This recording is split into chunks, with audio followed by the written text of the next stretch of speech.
महाशिवरात्रीच्या दिवशी असं काही होईल असंही स्वप्नात सुद्धा पाहिलं नव्हतं. इतकी मोठी चूक घडली ना की बघा तुम्ही व्लॉग कंटिन्यू करा, तुम्हाला लगेच समजेल.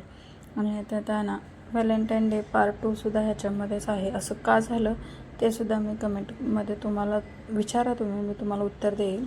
चला, श्री स्वामी समर्थ. कशा आहात तुम्ही सगळे? स्वागत आहे तुमचं माझ्या अजून एका नवीन व्हिडिओमध्ये. तर आता आम्ही चाललो होतो आवडणं काहीतरी गिफ्ट घ्यायला, आणि ते काय झालं ते सुद्धा तुम्हाला मी पुढं सांगते.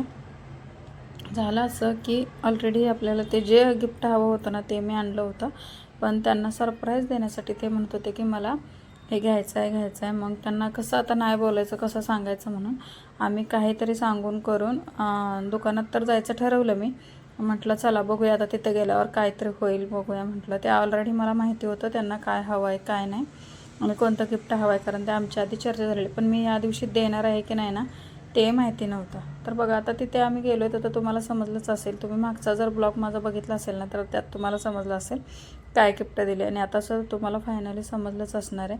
आता आम्ही आलो तर वॉच बघत होतो, त्याला आहे ना टायटनचं वॉच बघायचं होतं. सोनाटा वगैरे त्यांना आवडत नाही, त्यांचं एकच आहे की त्यांना टायटनच आवडतं. थोडेसे वॉच बघितले मी. वॉच बघत असताना ना त्यांना असं म्हणत होते की अरे यार इतकं महाग असतं का हे ते, पण कारण ते माझ्यासोबत होते ना. ऑलरेडी मी वॉच घेऊन ठेवलं होतं, ते इथून नव्हतं घेतलं, दुसऱ्या दुकानातून घेतलं होतं.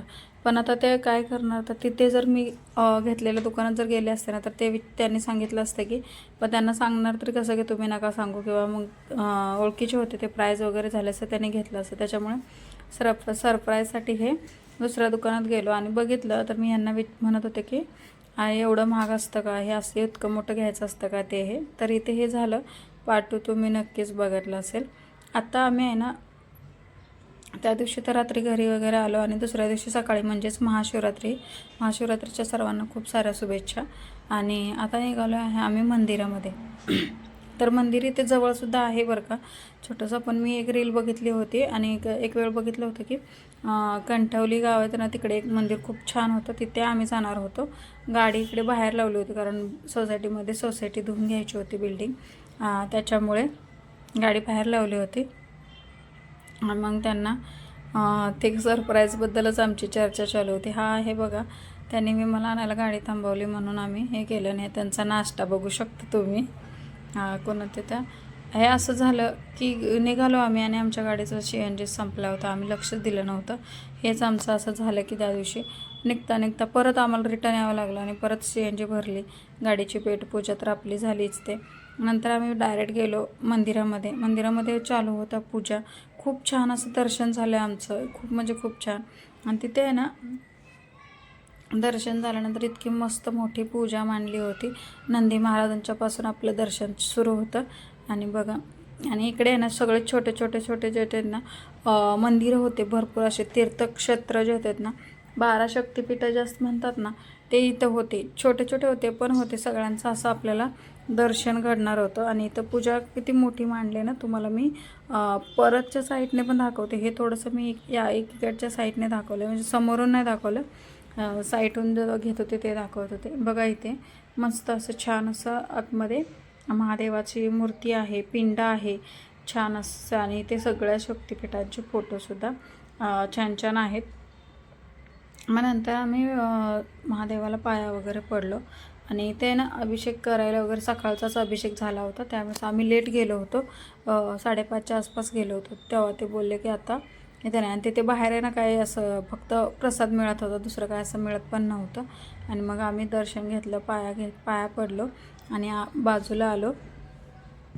तर तिथून बाहेर आल्यानंतर तिथे कोणाचं अभिषेक आपण स्वतःहून पैसे देऊन अभिषेक करून पण घेऊ शकत होतो, जे की पूजा वगैरे असते ना ते सगळं असं करून घेऊ शकत होतो. पण आम्हाला काही तिथे पूजा वगैरे करायची नव्हती, डायरेक्ट असं आम्ही दर्शन घेतलं. इथे होती तुळजाभवानी होती, तिथे पण आम्ही मस्त छान असं दर्शन घेतलं, बघू शकता सगळं. आणि मग बाप्पा होते, गणपती बाप्पाची छानशी अशी मूर्ती होती त्यांचीसुद्धा. आणि बाप्पाच्या मूर्तीचं पण आम्ही मस्त साईट वगैरे सगळ्या मूर्त्या होत्या, दर्शन घेतलं. असे छोटे आहेत ना, छोटे बाजूला असे ना मंदिर होते सर्व, म्हणजे एकाच ठिकाणी. स्वामी समर्थ होते, गजानन महाराज होते, सगळे असे होते मस्त. आम्ही गणपती बाप्पाचा पण आशीर्वाद घेतला. आणि इकडे आपले महाराज होते, महाराजांनासुद्धा आम्ही मुजरा केला, पाया पडलो आणि मग इकडे होतो. तुम्हाला आता मी त्याची पूजा कशी मांडली ना ते दाखवते.